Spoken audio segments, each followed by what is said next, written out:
Hotfix 37. I briefly looked over this. There's a lot of stuff here. There's some rogue love. They adjusted Warlock's Shadow Touch ever so slightly, but buffed daggers, which makes Warlocks even more lethal than what they were. And they gave a pretty substantial buff to Barbs. So at least for Reckless, which is interesting. So it's supposed to be up now-ish, but their maintenance got extended an extra hour, so that's fun. Yeah, left click or right click could sometimes be entered automatically. Arrow models could remain on screen when canceling a bow reload. Revive player skills to display as the skills of the other player who resurrected them. That was fun. That was a bug that was on the test realm that kind of made it into this build, which they finally fixed. There's another bug in here that's been around for like ever that they fixed too, but rogue stealth sound would be heard by third-person targets. Stealth status of rogues who were not party members could be seen while spectating. Warlock Shadow Touch would apply when throwing a torch to hit an enemy, which I thought was hilarious.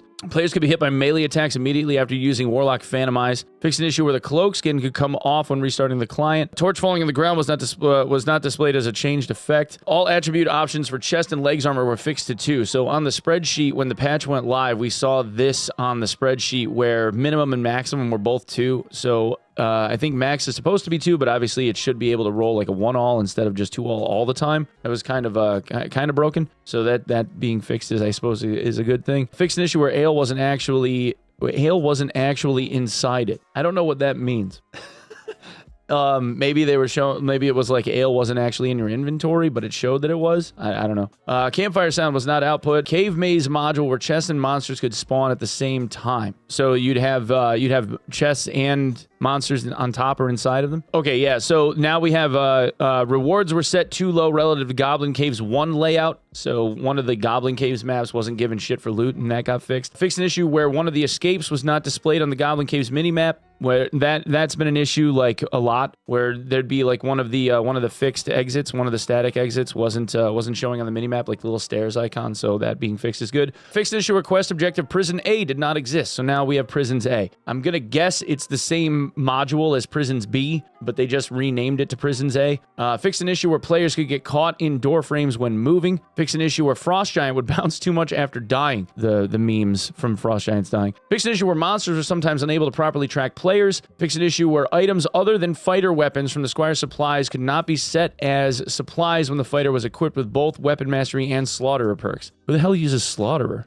Fixed an issue where the Squire didn't provide helmet by default. Fixed an issue where Squires recognize poor and common ratings as targets for stash above all. Fixed an issue where Squires base gear was not set properly when equipped with a longsword. Yeah, so there's a lot of Squire shit. Quest accept button, intermittent sound. Multi-class achievement level displayed as 100 instead of 30. That was a pinned comment in general chat made by SDF, I think on the 16th. Fixed an issue where coffee time rest motion would glow in the dark. So this is the old one. I reported this to SDF right after the coffee time rest emote, the one from Adrenas where you sit down and you're like sipping the cup of coffee. The liquid inside of the cup would glow in the dark all the time. You could see it plain as day. And I told them about this like forever ago. I'm glad that they finally got this fixed, because like right after that emote went live, you could see it glowing in the dark the whole time. Reckless attack armor rating for Barbs penalty changed from -200 to -85. So this is obviously a buff to reckless attack. Instead of having -200 armor, now it's only -85 armor, which makes Barbs a little bit more survivable. They don't typically use reckless though, so this is, I mean, while it's a buff to the skill and it's technically a buff to Barbs, we'll see if maybe that makes it back into the rotation, because most people just use rage and shout now, but we'll see, I guess.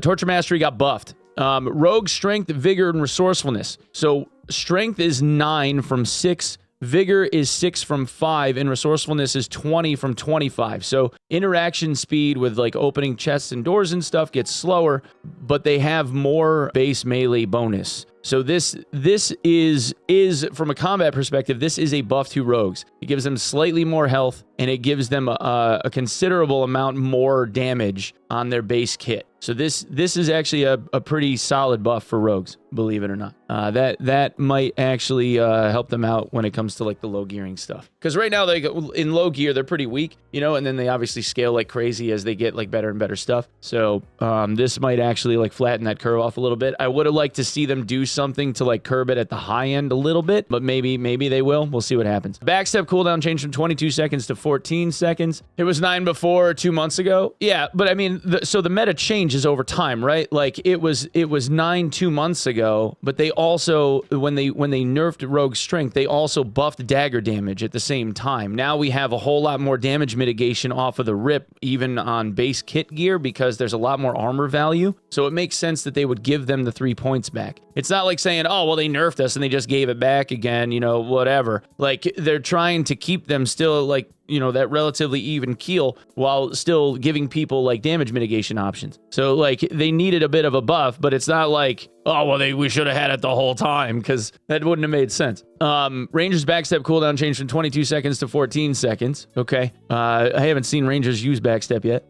Maybe they are. Wizard's spell overload, overlord. It's supposed to be overload. Memory capacity penalty changed from -60 to -70%. So this is also interesting. I think what they're trying to do is keep it from Wizards being able to just stack the shit up out of some knowledge gear and spell capacity stuff and still be able to run 10 spell with like the double spell counts. Because this will scale out of control as Wizards start getting like really into like their BIS stuff. We'll have to see how this plays. Because right now, like being able to do 6 chain lightnings is a little wild. Cleric overhealing health ratio changed from -25 to -20. He changed it on the fly.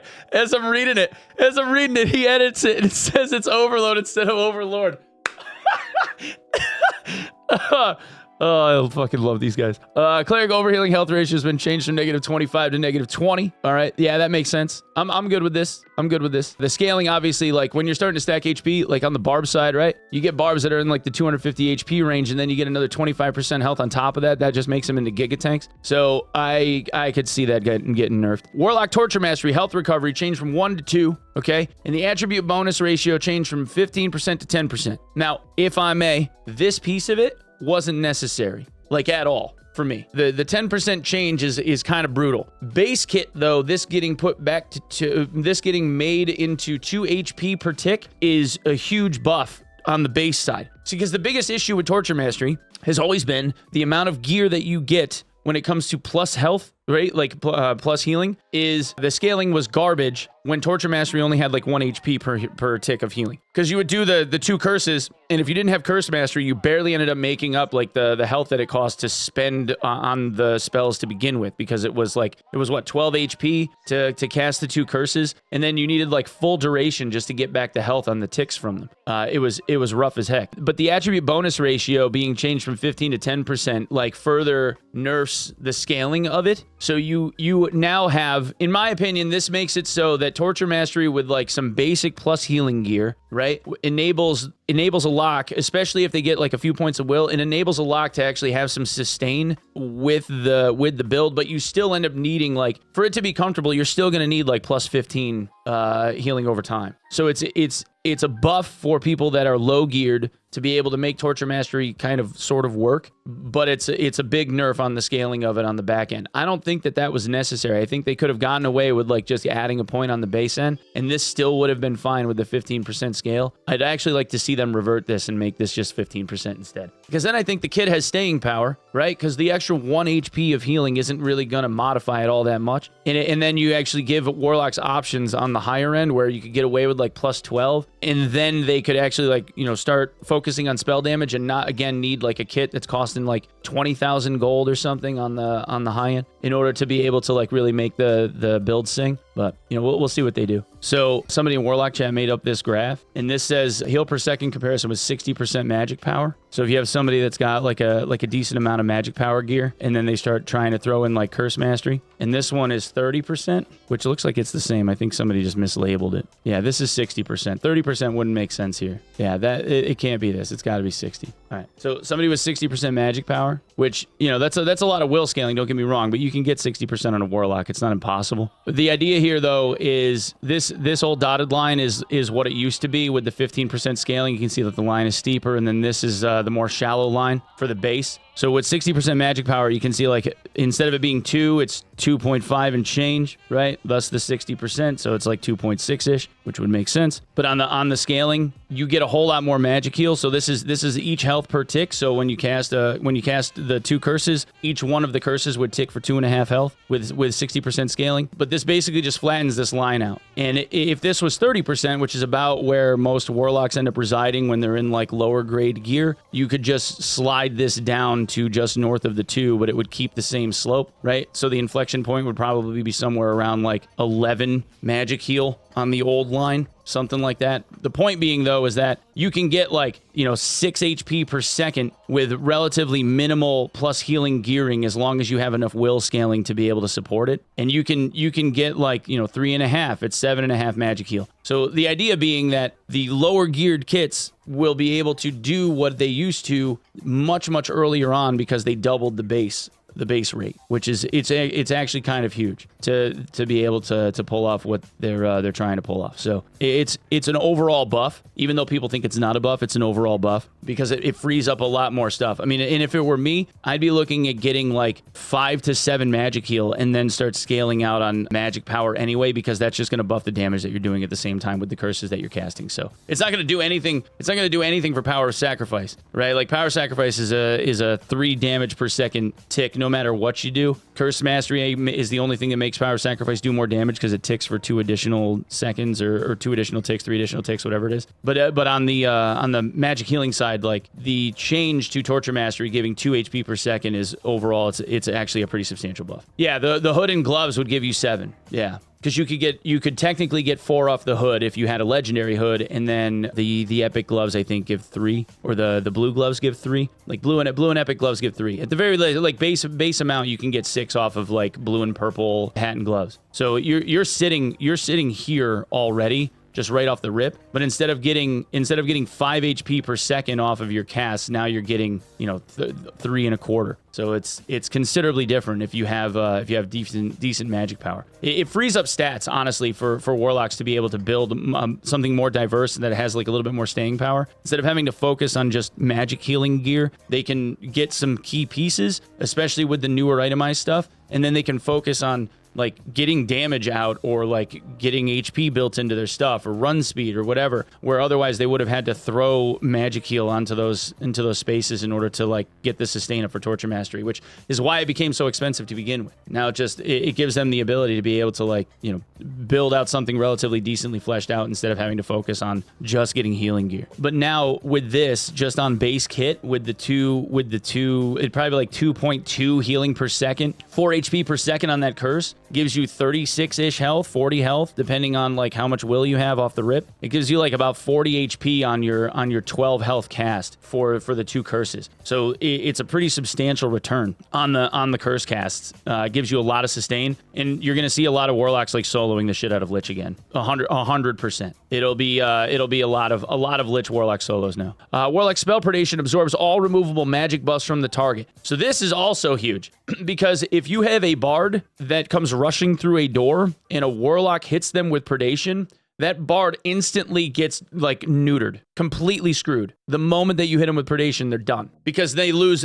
all the run speed, they lose all the damage increases, they lose all the attack speed stuff, they lose their run speed, or any other target that was buffed by them. There could be something here to be said for like a caster centric warlock that ends up generating a shit ton of shards off of predation, because right now like a bard that full buffs themselves, not even just the group buffs, but a bard that full buffs themselves, I think you're pulling like seven buffs off of them. So you're getting like 7 shards, which means like you could yoink that and then hit them with a shadow bolt at that 5-ish meter range and hit them for a shit ton of damage. Like you would truck them pretty hard. Because that'd be like, 70% increase in damage on one shadow bolt if you got some decent damage dealing gear. Like that's crazy. Or if you're running demon form, same thing. And it even shortens the time like on team play, right? Like everybody's talking about buff ball comps being what they are.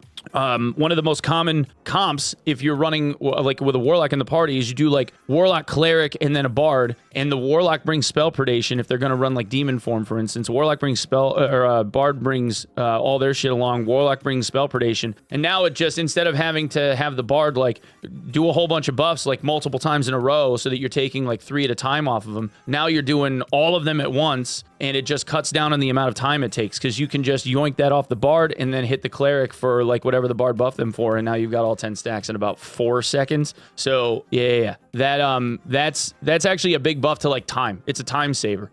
Primary attribute on cloaks is now locked by rarity. So this is good. I actually like this. Cloaks were like the only thing in the game that wasn't rolling like a set amount of stat points on whatever the cloak was per rarity level. Everything else was like, you know, you gained a point or so, like every rarity level that went up, and cloaks didn't do that. They would roll, like a blue one would roll between 1 and 5. So now it looks like that's going to get fixed. So I'm guessing like blue is going to be 3, and then purple will be 4, and then legendary will be 5, something like that. The amount of modifiers related to physical and magic reduction applied to each shield has been reduced. So this is interesting too. So like, so I guess on shields, it's specifically, people were able to roll like 30 armor and 30 magic resist on one like shield. So especially if you were looking for like a buckler or something and you wanted like a lot of PDR on, you know, on a bard, or if you wanted a lot of PDR on a cleric, it was a good way to be able to get movement speed and still get a ton of armor value out of that. So I figured that this was probably going to happen because the amount of stats stacking was kind of crazy. Damage for all longbows and recurve bows have been slightly increased because rangers needed a buff. They honestly though, like with all of the armor value that's floating around right now, that probably makes sense. Damage for all daggers slightly increased. So this one is kind of like kind of mind-boggly to me. If they added a couple of points of damage on all daggers, that also is another buff for warlocks. So like this, and it seems like there's like this low gear, like snowbally warlock thing going on right now, where you run a Chris dagger, basically naked with bloodstained blade and in shadow touch, and then you just go at people and see if you can make some magic happen, because you can kill just about anyone with that in like a single combo-ish, because the damage output is insane. Like even just a shitty gray dagger, you're probably hitting for like 60 damage on like the last 3 swings if you hit heads with bloodstained blade running. So I don't know about this one, man. I could see it making sense for the rouges in the room, like rogues getting a little bit of dagger love. They might have needed like a little bit more damage. I think that was kind of unnecessary though. We'll just have to see how it ends up going. I can see this making sense in the team game, but in the solo game, it already feels like rogues kind of dominated goblin caves on the solo side of things. They were just always in there, but we'll have to see how it plays out. I feel like on the warlock side, I feel like this was unnecessary. Like giving even more damage to daggers for the warlock Chris damage builds were kind of already too strong, I think. But change the equipping time of Franny axes and throwing knives from 1 to 1.75 seconds. See, I don't think that this is enough. If people are trying to like mitigate the whole like throwing axe damage meta thing, they should just give them a larger passive movement speed penalty. Like make it -20 instead of -10, and that would slow them down and they wouldn't be able to just chase you. Physical damage reduction cap change from 85 to 75. MDR cap change from 85 to 75. When swinging a two-handed weapon, the movement speed reduction until the actual attack occurs has been reduced. So this is another huge one, especially for like, you know, longsword bros and stuff. A lot of the time, or like war mauls, a lot of the time, like you would end up doing like these big windups because they take so long to swing and hit people. They would like run up and you would see them like jump in the air as they're like trying to like start that swing, because it gives you like that extra half a meter of range. This is an interesting change because like on that swing windup, you don't end up having the penalty until like the forward portion of the swing actually ends up like starting. So this is interesting. It gives you more gap close as you're winding that swing up, and it will definitely make two-handed gamers a little bit more scary, like for sure. And the same thing would be true for magic staff. So like that motion coming up as you're getting ready to swing is still going to give you full movement speed until you like come back at them. So like gap close stuff and being able to like move around your target is going to be a little bit easier now. Very cool, man. Like this is interesting because it'll add for some like different movement tech from people that are able to catch on to it soon. You'll see guys able to like weave a little bit better. That's cool. High Roller Adventurer Rank Early Access Season 2 begins at midnight UTC March 22nd. So that's like what, 8 p.m. Eastern Standard Time on the 21st? tomorrow? Because midnight UTC on the 22nd would be 8 p.m. Eastern tomorrow night. So it's in about 23 hours would be when the season starts. Existing preseason 1 will be changed to early access season 1 to prevent confusion. Okay. Push for changes, marginalized classes, strengthening item modifiers. This adjustment will continue for the time being. So them, and again, like this is them balancing the game around the team play game. On the threes side, an HR for the last 5 days. I can count on one hand the number of times I saw a rogue in trios that didn't get absolutely shit on. I haven't died in the threes game. I haven't died to a rogue yet, playing like a mostly cloth-wearing warlock. Like they just aren't very present in the threes game. And these guys balance the game around the team play. That's kind of the idea, right? They said that from the beginning. Balancing the game around solos isn't something that they can really focus on because it would be impossible to balance the game around solo and duo and trio all at the same time. So they're focusing the balance on the team play, which it is what it is. That's their game direction. High Roller Adventurer rank season begins with the adjusted AP balance. Starts on March 22nd. Yep. Okay. Yeah. So like the buffs on the rogue side, I'm sure is because they're focusing on the trios game and not necessarily anything else. I realize that they dominate in the solo game when it comes to Goblin Caves and all, but I think that's really the direction that they're going in. They're looking at rogues just not being very strong, so they're trying to give them a little bit more damage. Maybe they have like a little bit more staying power. Obviously, they have to be careful with it though, because you don't want them turning into landmines like they used to be. But I don't think that this really does that. I think that it'll give people a little bit of a jump. I think like the overall dagger buff, like making daggers have more damage, might be a little bit too overkill. And I don't agree with the reduction of scaling on Torture Mastery, but I like that they buff the base value of it at least. Like that actually starts them off well. So Steam plus 35 on gear with some math, that number can get high. Yeah. Bard kit has 100 luck with boots and gloves. I saw I think Sobad had a kit that had like 160 luck on it or something. It was somewhere around there. It was like 150, 160 luck. Luck can get pretty crazy. Question is, what does slightly mean? Usually slightly means like 2 to 3 points. That's what I've seen. Is it's usually like when they say slightly, it's never like a point. It's usually like 2 to 3 is what I've seen. I would say 2, but even 2 is a lot. You know, like two extra damage is, people don't think 2 extra damage is a lot. It's a lot, especially considering that 2 points of damage scales with physical power. So because like, you know, if it's on a ring or a neck or something, like who cares? Like, yeah, you get that flat point of damage, but it doesn't scale with all the physical damage bonuses. But these 2 points of damage will. If you have somebody that's stacking strength, then obviously like that gets scaled up even more. So 2 points of damage is a lot. And then and obviously it's going to be modified by headshot damage for sure. Yeah. So then it's let's say it is 2 points of damage, like then to a head it's 3, and then that scales along with all your physical damage bonus. So that's a considerable amount when you've got somebody that can attack quickly. I mean, look at Shadow Touch, right? Shadow Touch can't crit, but that's 3 points of true magic damage, and that completely modified how the game got played for warlocks in general with demon form. Completely modified it, because now those 3 extra points of damage, or just running the Chris Dagger. I mean, a basic Chris Dagger with Shadow Touch turns a gray into a blue, right?